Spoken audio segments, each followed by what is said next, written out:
one have a free-floating consciousness without a body? Are you you anymore? How would you understand pain, sensory, pleasure, vision, hearing? Don't all of our shared concepts presuppose an understanding of who we are as refracted through both our personal and our shared embodiment?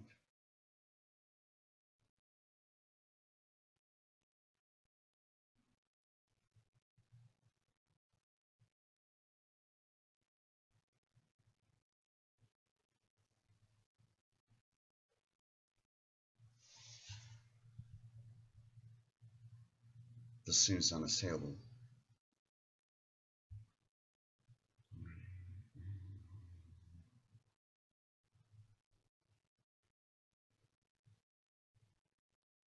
Don't all of our shared concepts presuppose an understanding of who we are as refracted through both our personal and our shared embodiment? This seems unassailable, in which case the idea that a ghost can be a disembodied human consciousness becomes incoherent. I'm gonna keep reading even though I'm gonna keep reading, okay. There's a sense in which we are our bodies, and our experiences and thoughts are inflected through the somatic. Even our very idea of self-identity, it could be argued, hinges on our bodily integrity, our bodily boundaries, our bodily vulnerability. Respect for the body organizes our faith in how others treat us, whether we remain unviolated or not. Marks and organizes social structure and how we understand ourselves within that structure. Love your mind. To put it another way, how you understand yourself as a self or a person or an identity is bonded to how you're treated or approached by others. Yes, you only have to remember the last time you were embarrassed or humiliated to appreciate that how you understand yourself cannot be divorced from how you're seen by others. Yes, we're not self-sufficient, ever. We don't construct ourselves or decide on who we are ex nihilo, from nothing and nowhere, and without reference to a shared network of meaning. But look at what that does to the idea that ghosts can be disembodied human consciousness. No sensory apprehensions, no body, no social context. Effectively, you're not you anymore. You cannot be the quote-unquote same as a ghost. Ultimately, the logic could be pushed to the limit. Whatever else a ghost might be, it can't be coherent with a disembodied human awareness. Ultimately, whatever else a ghost might be, a ghost cannot be coherent. Let's say a ghost cannot be disembodied human awareness, which might mean that a ghost must have a body, some form, in order to be.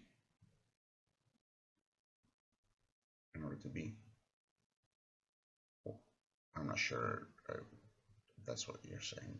I'm not sure that's what I'm saying, but what on earth would that look like? I cannot imagine. It's to think the radically unthinkable. It's a realm where thought makes no sense, at least not to us or from our perspective.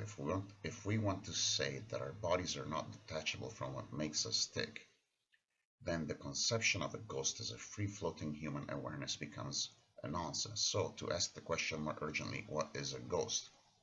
I have no idea. All I can say is that some of them seem to act or be aware as if they were human or once human. It's tempting here to resort to psychology once more. We're not seeing what we would customarily understand as a ghost at all, and it's as a quote-unquote ghost at all, and it's some kind of delusion or else something quote-unquote natural or physically explicable if only we had the science. And yet, if you have an experience of something still stubbornly refractory to all natural, quote-unquote natural exploration, no matter how hard you try, what on earth do you do with such experiences? How to think them any longer when concepts dissolve and quote-unquote normal logic and causality is defied? Before we trip onto the next section, a word about spirits and ghosts. First, a lot of folk develop cursory categorical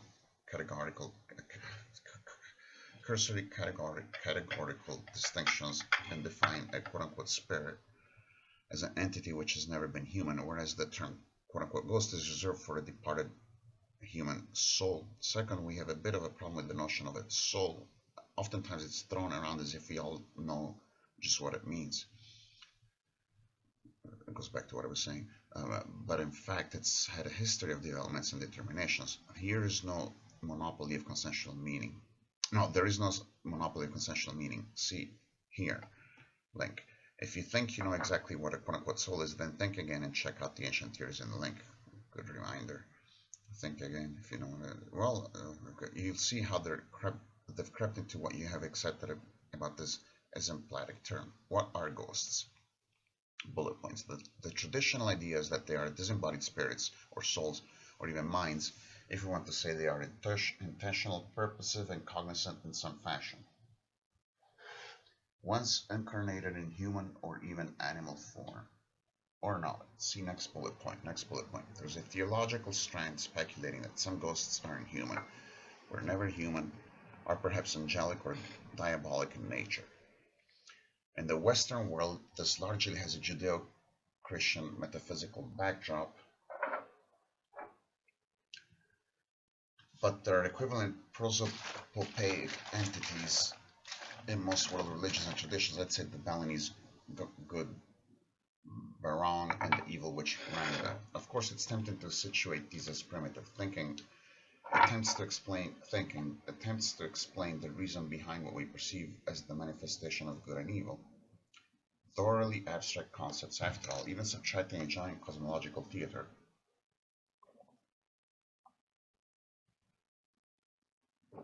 However, I might still be left with a disturbing something, a third thing, a tertium quid, to get Latin about it. Irreducible to mere psychological aberration. Perhaps, next bullet point, perhaps it's a conjuring trick by an extraterrestrial being. Next bullet point. Perhaps it's a conjuring trick by an all-powerful evil demon with no restitutive god or source or soul journey or whatever. Descartes had this terrible thought. Incidentally, it's a skeptical move nobody's ever been able to satisfactorily rebut. In that sense, it's analogous to certain ex-hypothesis statements. For example, quote-unquote, the reason the medium failed to read the Zener cards is because the T-boy telepathically influenced proceedings. There's no way of demonstrating that it's unanswerable, although not by that token necessarily refutable by an appeal to likelihood or probability. Similarly, quote-unquote, you chose this life before you were born, or quote-unquote, God willed it, or quote-unquote, you occasionally attracted ABC. The Occam's razor link explanation would simply be that the medium isn't one. But wait for part 3 of the Ghost Post series. Muppets. What if none of this is real and me just puppet? I love this. That's Donna Flair. See, I started to study fashion, even though I was completely opposed to fashion, and then I had a change.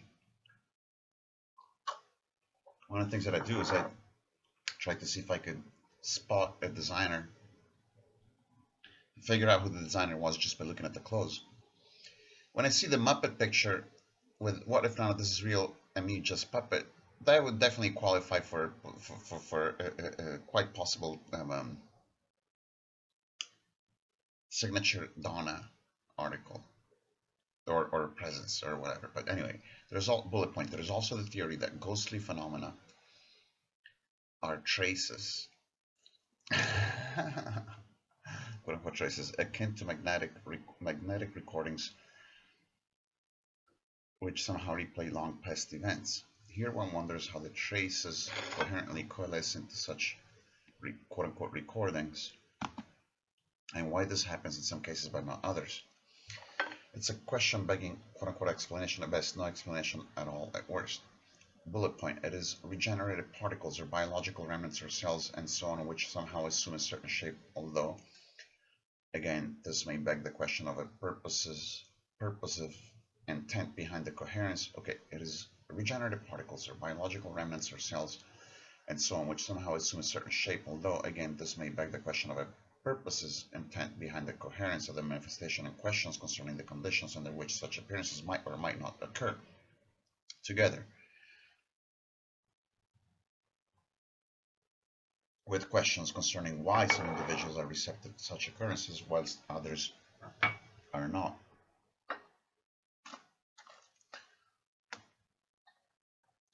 Some people report interactions and communications with ghosts or spirit entities, which suggests they have some kind of quote-unquote purposive intelligence and awareness of us. So presumably there's some principle of animation at work here. That was another bullet point. Next bullet point. It can all be explained by quantum physics, the behavior of tiny particles. Hold on.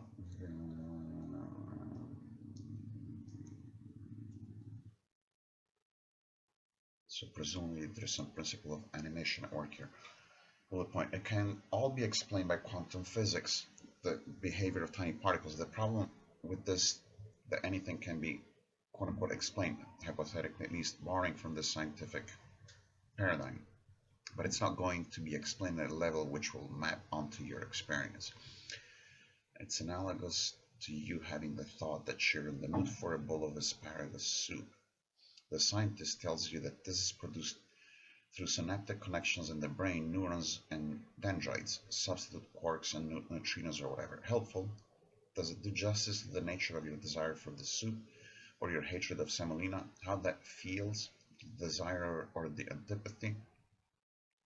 Bullet point. A parapsychologist tries to relate unusual or apparently preternatural experiences to the powers of the human mind, often even more mysterious than the phenomena this type of move attempts to explain or perhaps explain away, rather than attribute such occurrences to the realm of the supernatural. Quote unquote. In fact, as a rule, the parapsychologist does not quote. In fact, as a rule, the parapsychologist does not believe in the existence of spirits, sometimes even to the point of being ridiculous. Just recently, for example, I was in a house where a new spirit was causing the trouble. I casually mentioned this to this researcher on the project. There's no such thing as spirits, he told me. Well, no sooner did he say that than a tissue box lifted up in the air, flew across the room, and hit him squarely in the head. I think I stand corrected this time, he said, astonished. End quote. Ed Warren in the Demonologist, page 58. Section header. Some waffly further speculation. Do ghosts objectively exist? This is fascinating, although I kind of want to read your article on taboo.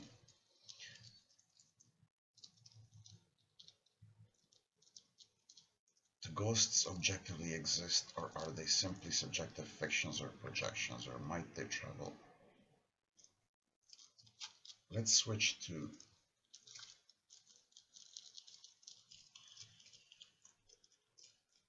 I want to read you. I've been wanting to read your article about taboo. So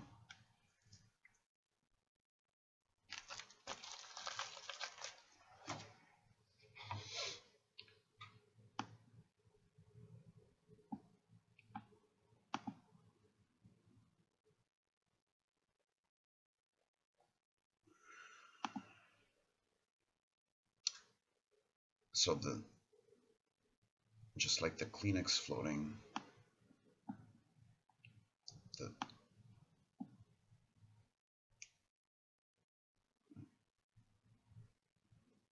wait, I'm clicking the home link, but it's, although I probably should have been able to get it from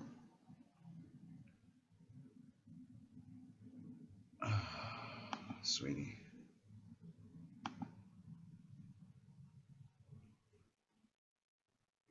Find me on Facebook, find me on Google, but you're hurting, at least. Okay.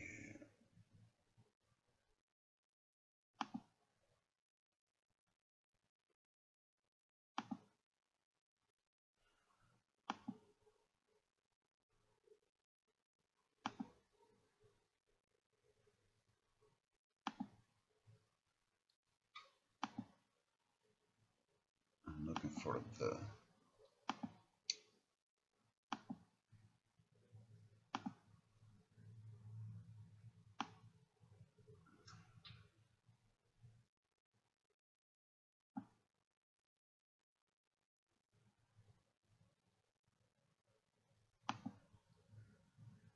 where was the one about the taboo?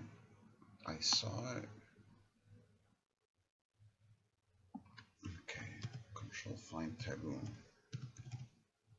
0 of 0. Okay, was it a ghost that I imagined that you had a blog about taboo? Maybe it was some other beautiful dark-haired tarot woman, like what's her name? But blog archive.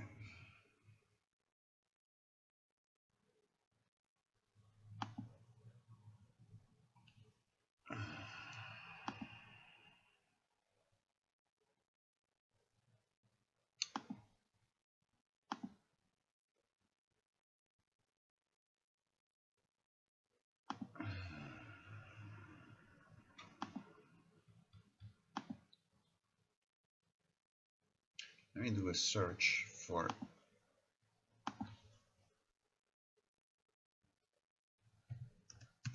Tarot Dawn taboo.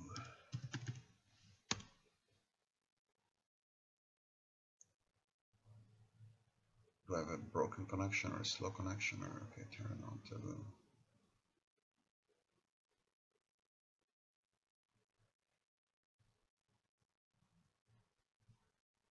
No, I mean it's parts of your other blogs. There's all the stuff you've been told this morning. Long off limits taboo. Freudian short, very very short-sighted speak of sight is decided they're taboo. Maybe what it was is that because that's so interesting to me, I made my own blog in my mind because I remember reading those sentences you're referring to. Society has decided they are taboo.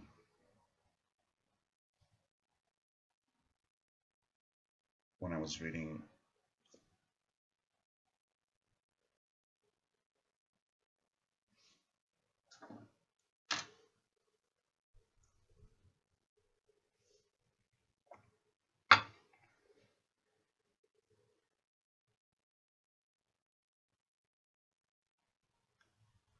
okay.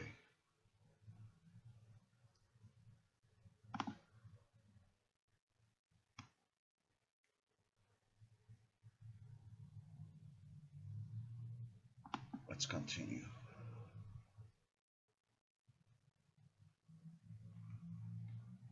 With the ghosts.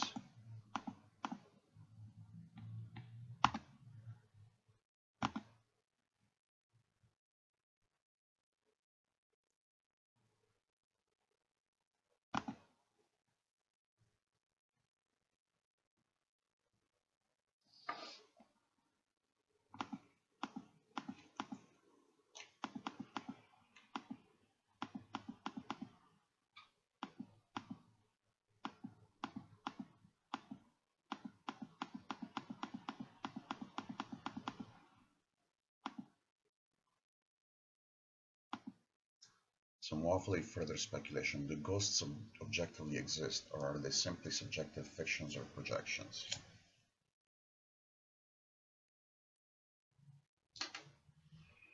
Which can be reduced to, do ghosts exist?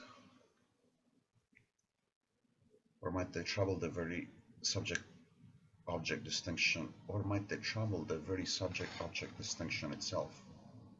I think that's a very interesting question. Perhaps that distinction is a construction, a type of myth, and the two terms are misleading, as the phenomenological tradition and philosophy would show. Still, the question is one of faith and belief rather than objective proof, isn't it? However, that's not quite right either. The question is one of evidence, of your logical mind.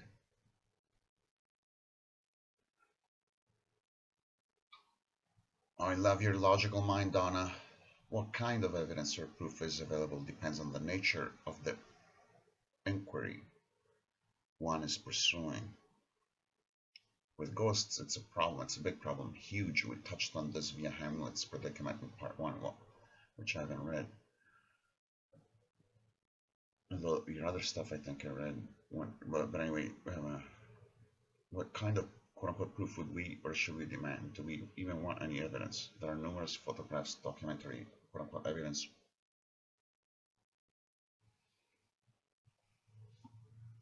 according to supernatural voice. But as I said in the shaman page, we can't really prove anything beyond the logically trying to prove anything other than the fact that something exists,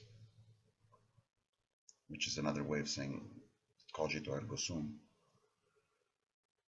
Proof is never 100% completely undeniable.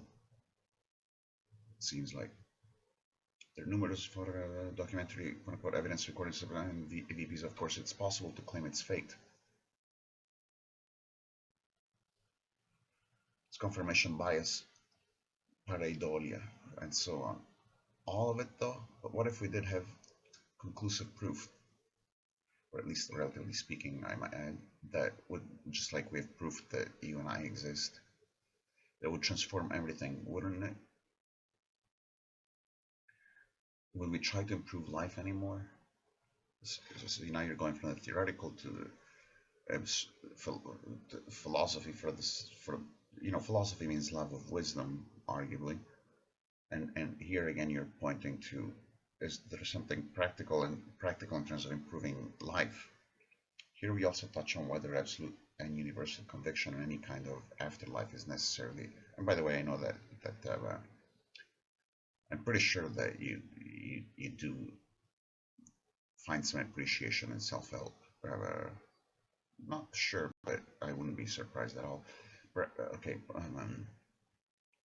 here we also touch on whether absolute and universal conviction, any kind of, I want to implement or produce and implement the most effective and efficient way for me to be happy about this recording. Here we also touch on whether absolute and universal conviction, any kind of afterlife, is necessarily a wise article of faith for mere mortals. Perhaps it should always only ever be as only ever be a quote-unquote perhaps. Perhaps there's a good reason why we are not vouchsafed absolute proof, quote-unquote, even should it be available or possible in principle. We kind of want it, but it would also destroy us by revoking the meaning and value that we only have by dint of finitude and mortality.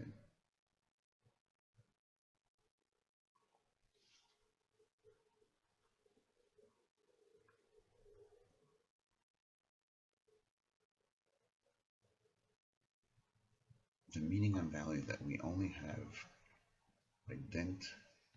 I don't know what dint means. I like it, but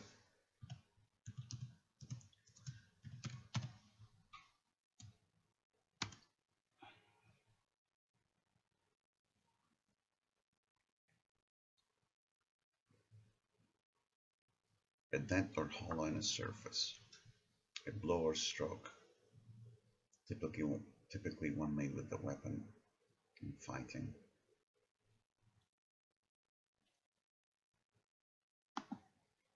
Very poetic. By dint of finitude and mortality. Destroy us by revoking the meaning and value that we only have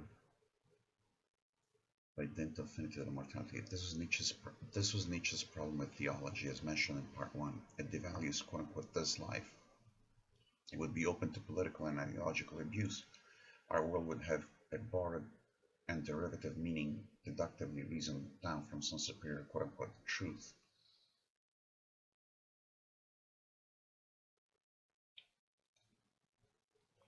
Here you can spot the Neoplatonist strand informing such theological views. Ultimately, it wouldn't matter if anyone was mistreated or killed. I love the way you used the semicolon, despite the fact that the disclaimers I've made about my having deviated from conventions.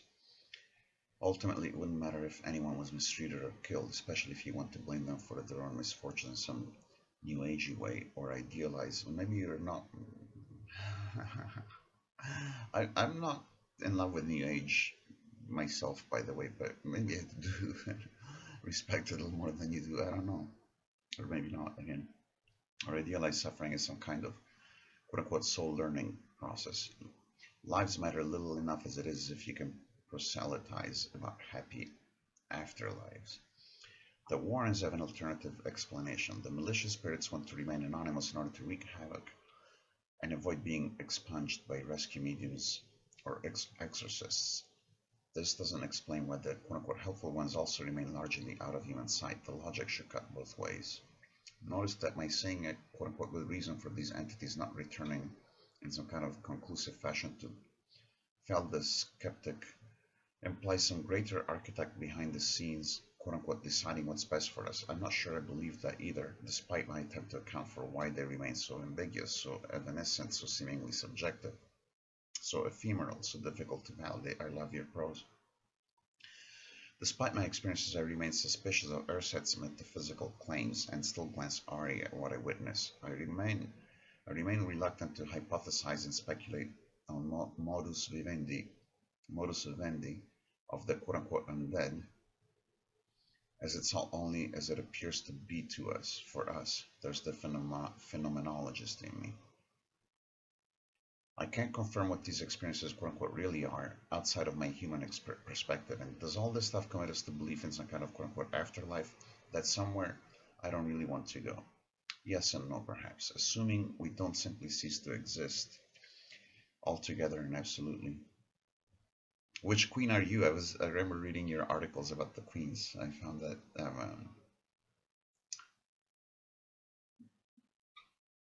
I can't find the adjective for it. It's still hard to say, assuming we don't simply cease to exist altogether and absolutely, it's still hard to say what it is we are recognizing or identifying as a ghost from a position of abject finitude. To repeat, is it any longer quote-unquote us, or only presumptively, tentatively, provisionally, certainly if we are the quote-unquote same in some tenuous continuity of self-identity, then we are also different or other than ourselves. As a ghost, who am I? If we can apprehend them from here, then who are we? Not who we thought we were. As touched on in the last post, we cannot be quote-unquote whole or coincide with ourselves if we are not deaf and blind to the ghost. We cannot be whole or coincide with ourselves. So if we're deaf and blind to the ghost, yes, okay, if we're deaf and blind to, I'd say, quote-unquote ghost, we cannot be whole. On the other hand, if we're deaf and blind to anything, we cannot be whole. Unless, of course, you think you've never experienced the supernaturally creepy, or you insist there is a quote-unquote natural explanation yet to be established, but science will get there in the end.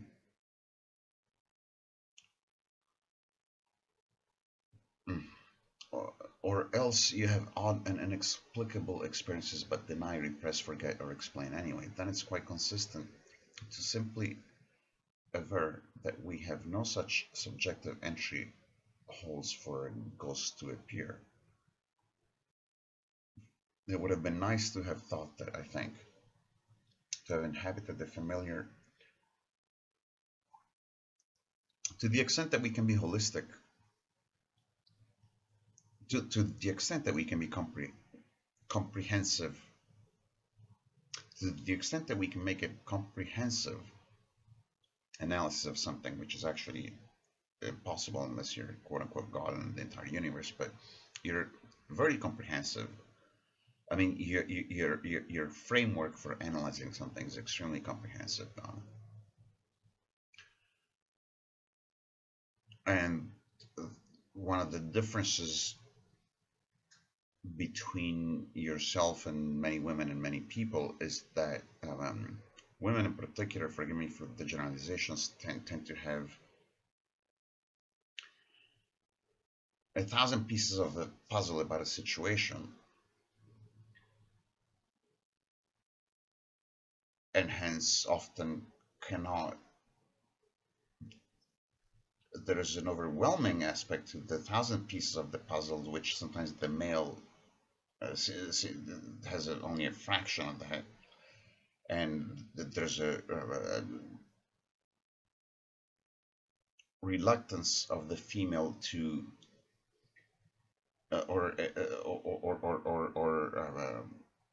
a sense of overwhelmingness that keeps the female from reducing it to simplicity. But what you do is you're actually trying to reduce to simplicity, analyze and identify all the thousands of the pieces of the puzzle that are sort of within your grasp. Because, anyway, but at a certain point, contentiousness, wait, to have inhabited a familiar, explicable, cozy world where all oddities could be put down to imagination. But at a certain point, contentiousness fails. Alternative explanations fail. When you've had multiple experiences, often alongside others, the idea that you're imagining it, with all the horror of madness that would entail, ceases to convince. But if you're mad, or it's amnesiac fits, or a petit mal, or sleepwalking, after all, others noticed that. Others noticed that, not you. I rather suspect it would be obvious to one and all if that were so. None of that works in any case. I would like to know how, even if insane or sleepwalking, I could have managed any of what you'll read in the next post. You get all these sorts of protestations and various explanations inadequate to the phenomena if you dare share ghost experiences. That's not to say some people aren't mistaking the natural for the supernatural, or imagining something, or the mind isn't playing tricks. We're all highly suggestible. Yet sometimes, especially given the sheer weight and extensity of what's going on, it would be ridiculous to insist on a quote-unquote explanation that begs more questions than it could ever put to rest. Sometimes to think it's anything other than a quote-unquote ghost risks being the descent into lunacy and absurdity, unless you devote your life to it and use that as a channel, like you could the tarot or your navel or the McDonald's sign, to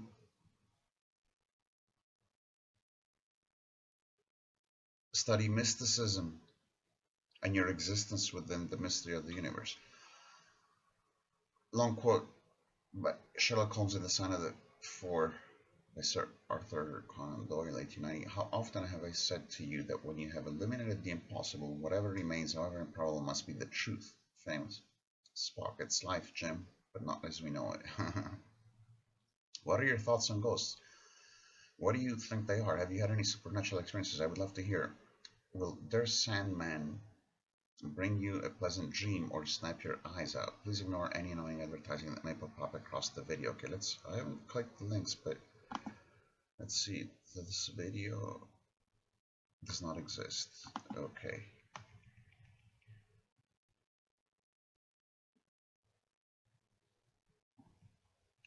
Alison Cross comments, interesting post. I once had an experience that woke me up in the middle of the night, thinking that my husband was whispering urgently into my ear. Instead, I started to waken up to hear what he was saying, only to realize with a stomach-turning jolt that he was thousands of miles away and I was alone. I was extremely frightened and spent the rest of the night with the bedside lamp switched on. However, in the morning when my head was clear, I realized that I had been sleeping on my back at the time, and I snore like an old horse when that happened. So I think that my brain was trying to make sense of the noise that I was hearing coming in my ears and telling me that it was words. It never happened again. I'd love to witness something that would be proof enough for me that there was something else, something of us that went on. That's interesting, Allison, you reply.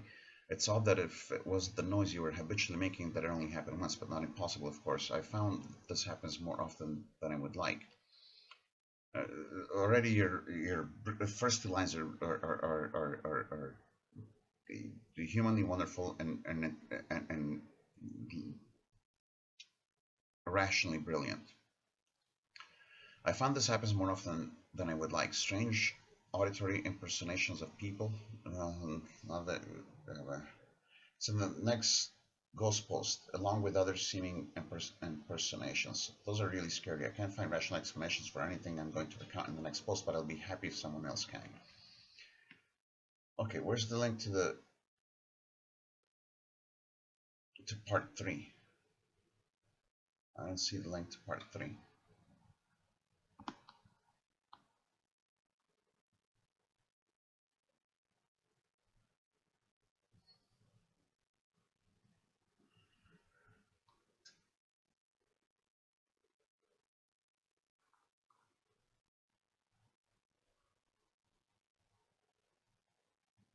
I was very well.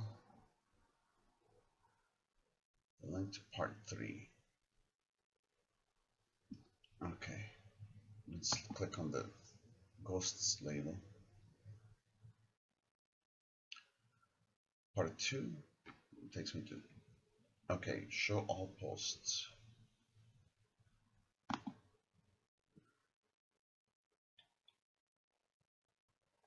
No, I wanted to see all ghost posts.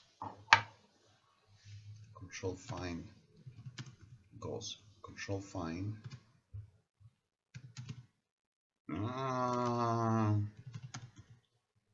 Ghost part 3. Okay. Up close and personal.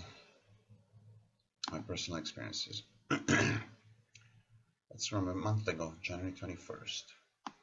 The post is, quote unquote, from Lorraine Warren. What do you think? Are they ones people or not? Okay. Sometimes at the beginning of a case, you can't tell the difference between a negative human spirit and a negative inhuman spirit.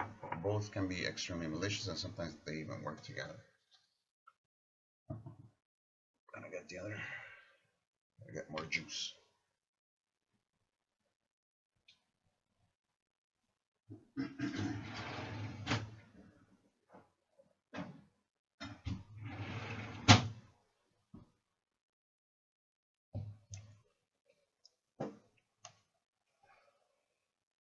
Here already caught my personal ghost history.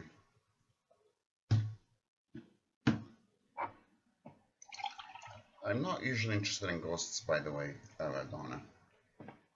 But I'm interested in you. And I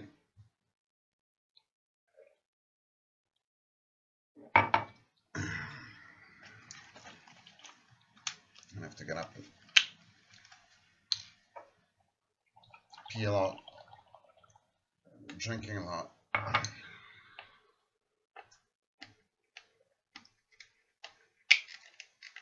Not be eating much these days. I'm drinking almost 2 of these a day. 100% grapefruit. Here I got my personal ghost history. It will be devoid of any speculation, metaphysical elucidation, or philosophizing. There's enough of that as framework in parts 1 and 2. You may sigh with relief. Here I'm just going to tell you the unvarnished story without self-observation or theorizing in a straightforward, unembellished manner as possible. As possible, the irreducibly metaphorical nature of language permitting. I love the way you talk, the way you think. Okay. And I said I saw 3 pictures of you, but there's that one that's got the light from behind, and you're holding 4 cards, or somebody's holding 4 cards. Probably your significant other, maybe, by the way you're smiling. But that's a beautiful picture.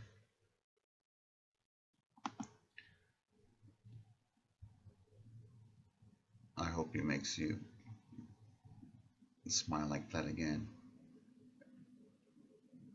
A lot. I imagine it's very hard to smile like that when you've got the illness that you got.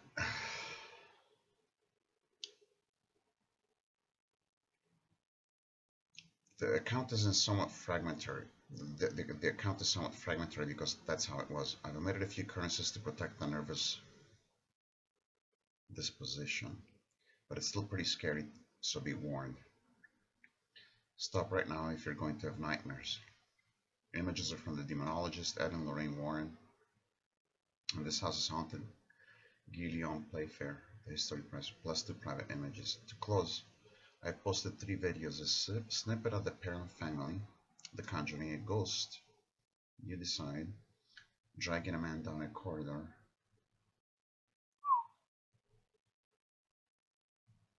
And finally, documentary on the Enfield poltergeist, also investigated in 1978 by the Warrens. I lived close by at the time, although knew nothing about it.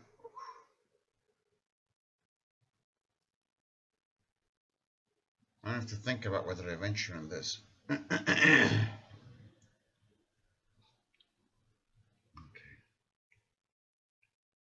Prologue. When I was aged 8, my family moved to a new house. It was a beautiful house, mocked to door. Although not particularly old, it was built around the 1920s and sat at one corner of a crossroads. Apparently, the house had been difficult to sell. A succession of previous buyers had dropped out at the last minute, unable to provide any coherent reasons for the withdrawal. The couple who sold us the house were anxious to leave, as the woman had suffered some sort of nervous breakdown and blamed it on the house. Didn't think anything of it at the time.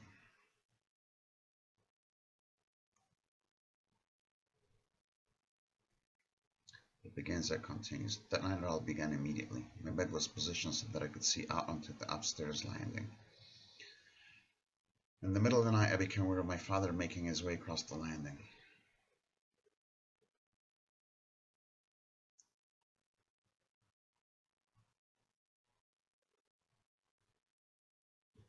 My bed was positioned so that I could see out onto the upstairs landing.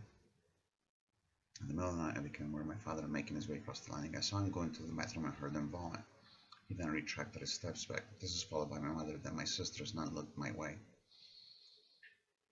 I assumed in naive and childlike fashion that this was something that always happened when one moved house, some sort of an inevitable physiological mechanism. I waited for my turn but fell asleep. How old did you say you were? 8. That's what I thought.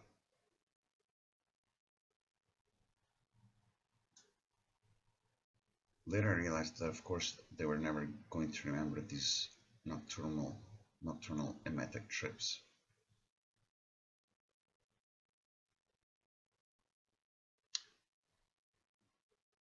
Because it wasn't them. The next night my bed was stationed behind the door. I couldn't see out, but I could hear. And I heard something, heavy plodding footsteps round and round and round on the landing. This was the only time I was completely terrified. Looking back, it seems very strange given that we were to later witness that none of us were frightened enough to call on any kind of assistance.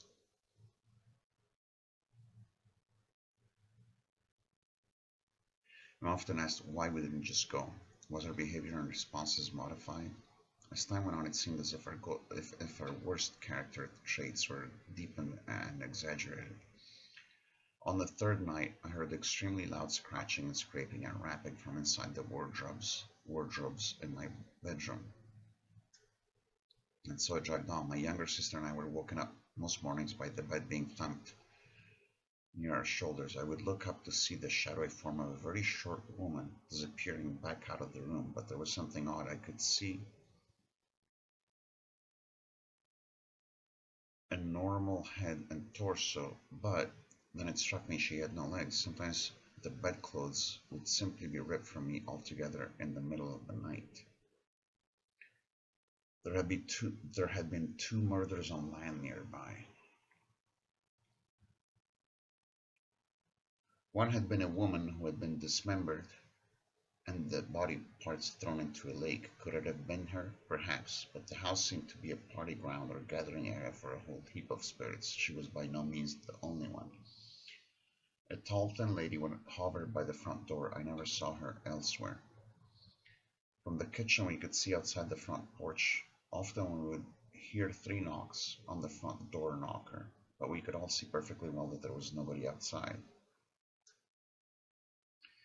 When we were all sitting in the lounge, it was common for us to hear stamping and running upstairs and doors being slammed. When my sisters and I were at school, my mother would hear us calling to her from the top of the stairs in our quote-unquote our voices, and the hauntings were by no means confined to the night hours. As teenagers, when we were out, my parents would hear us come in. The dogs would bark and rush to greet us, only we hadn't come in. I had a kind of Morse code with my younger sister, and we would tap on the bathroom wall adjacent to my bedroom when she was in there.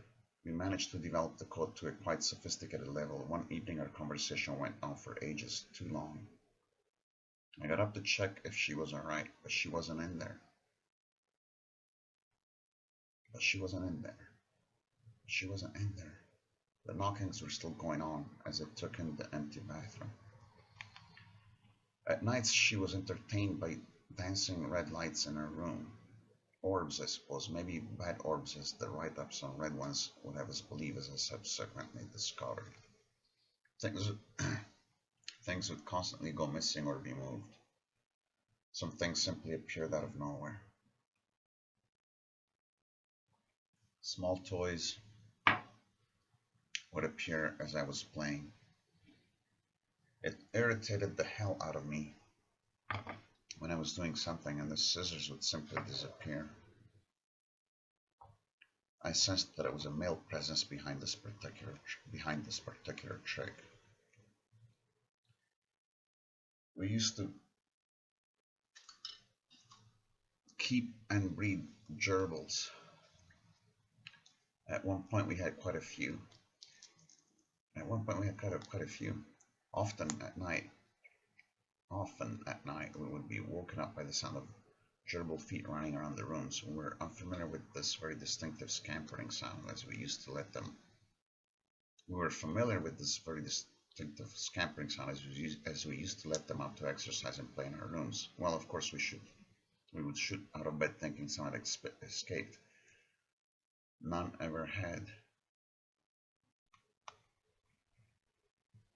Physical damage.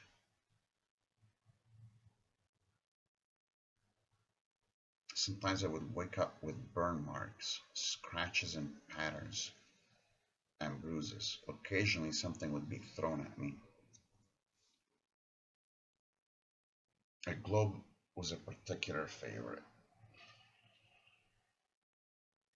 Eventually we shot it into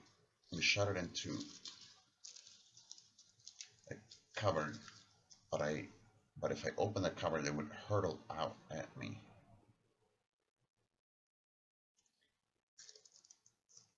Occasionally I had what appeared to be water tipped over me in bed. Often I would wake up to find everything had apparently been swept off my bookcases. On the floor would be a heap of scrambled books and ornaments. However, I could see where they had been. Little circles of dust marked where they had been. I wasn't very good at dusting.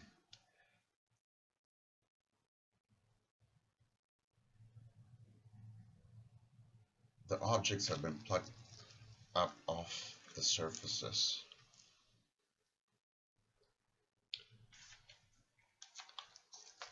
Then thrown down and made to look as if they had all been swept chaotically and abruptly from the shelves, but it was a deliberate impression undertaken with deliberate precision.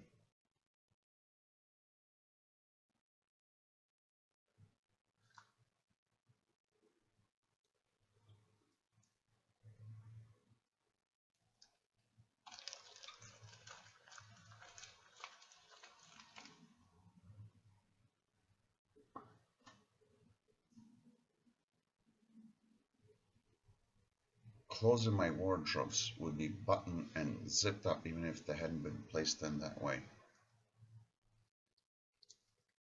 On one occasion I had taken off a red dress, thrown it into a scrumpled mess onto my bed and gone into the bathroom. Upon returning it had been laid out on my bed, flat, seemingly iron, and the white buttons running all the way up the back had all been fastened.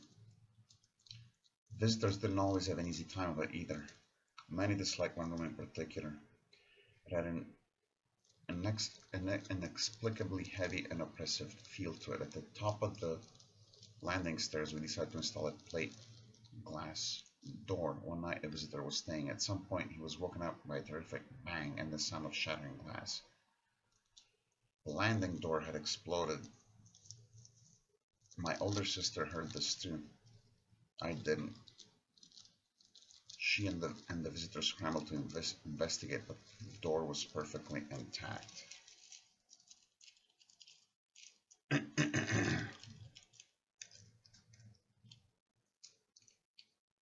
Double trouble and ectoplasm. Double trouble and ... ectoplasm. There were also what I call quote-unquote impersonating ghosts.